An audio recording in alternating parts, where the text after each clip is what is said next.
Assalamualaikum warahmatullahi wabarakatuh. Kepada yang terhormat Bapak Subeki selaku dosen pengampu mata kuliah agama Islam, di sini saya Naisla Salsardiati dari kelas PTIC dengan nomor NIM 24515011111020. Di sini saya akan mempresentasikan materi mengenai masyarakat madani dan kerukunan umat beragama. Nah, untuk memulai pembahasan ini, mari kita pahami terlebih dahulu apa yang dimaksud dengan masyarakat madani. Masyarakat madani berasal dari istilah civil society atau masyarakat sipil. Ini adalah masyarakat yang beradab, mandiri, dan menjunjung tinggi nilai-nilai demokrasi, hukum, serta hak asasi manusia. Nah, konsep ini juga tercermin dalam Piagam Madinah pada zaman Nabi Muhammad SAW yang menjadi dasar masyarakat multikultural pertama. Nah, setelah mengetahui pengertiannya, mari kita lanjutkan ke ciri-ciri atau karakteristik dari masyarakat madani sendiri. Nah, karakter yang pertama adalah pluralisme, yakni pengakuan atas keberagaman sebagai bagian dari kehidupan. Kemudian ada toleransi. Nah, toleransi ini yaitu sikap saling menghormati di tengah perbedaan pendapat, budaya, maupun keyakinan. Nah, untuk karakter yang ketiga adalah demokrasi. Masyarakat madani itu menjunjung tinggi kebebasan dalam menyampaikan pendapat, memilih pemimpin, dan berpartisipasi aktif dalam pembangunan. Nah, demokrasi ini juga harus berjalan dengan adab dan aturan hukum. Nah, setelah mengetahui karakteristiknya, sekarang kita akan bahas bagaimana cara mewujudkan masyarakat madani dalam kehidupan nyata.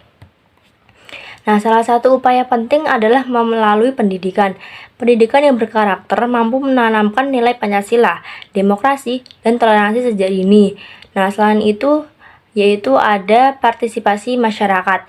Nah, dalam kegiatan sosial juga penting, seperti gotong royong dan musyawarah.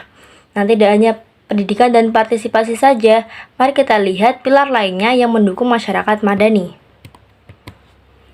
Nah, pilar berikutnya yaitu adalah demokrasi yang sehat. Ini mencakup perlindungan hak-hak warga, kesetaraan hukum, dan keterbukaan informasi.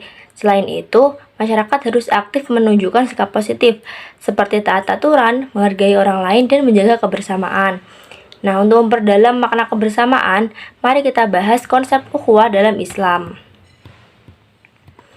Nah, ukhuwah Islamiyah itu berarti persaudaraan antar sesama muslim. Ini ditegaskan dalam Al-Quran Surat Al-Hujarah ayat 10, yang artinya sesungguhnya orang-orang mukmin itu bersaudara. Nah, contoh penerapannya bisa kita lihat dalam kegiatan sholat berjamaah, zakat, dan tolong menolong sesama umat Islam. Lalu bagaimana dengan hubungan dengan umat beragama lain?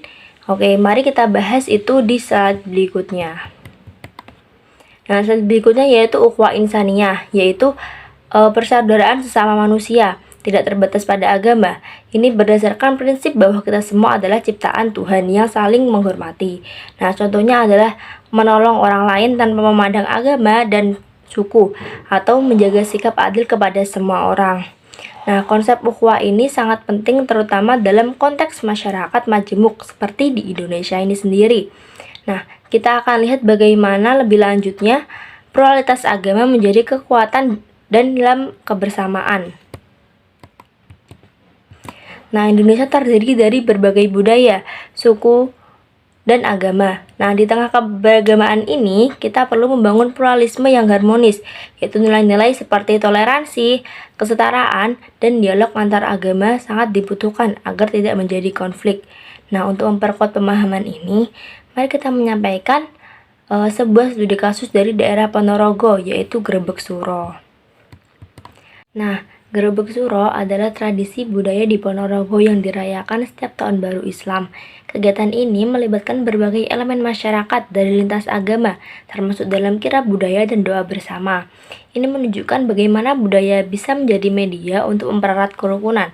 Nah, mari kita lihat lebih detail bagaimana nilai-nilai kerukunan tercermin dalam tradisi ini.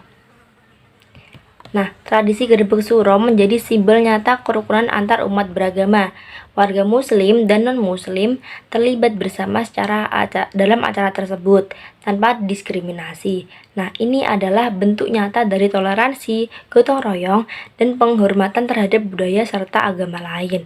Nah, berdasarkan semua pembahasan tadi, saya ingin menyampaikan beberapa poin kesimpulan, yaitu Kesimpulannya adalah masyarakat madani adalah masyarakat yang pluralis, toleran, dan demokratis. Terus nilai-nilai seperti ukhuwah, pendidikan karakter, dan penghargaan terhadap perbedaan sangatlah penting.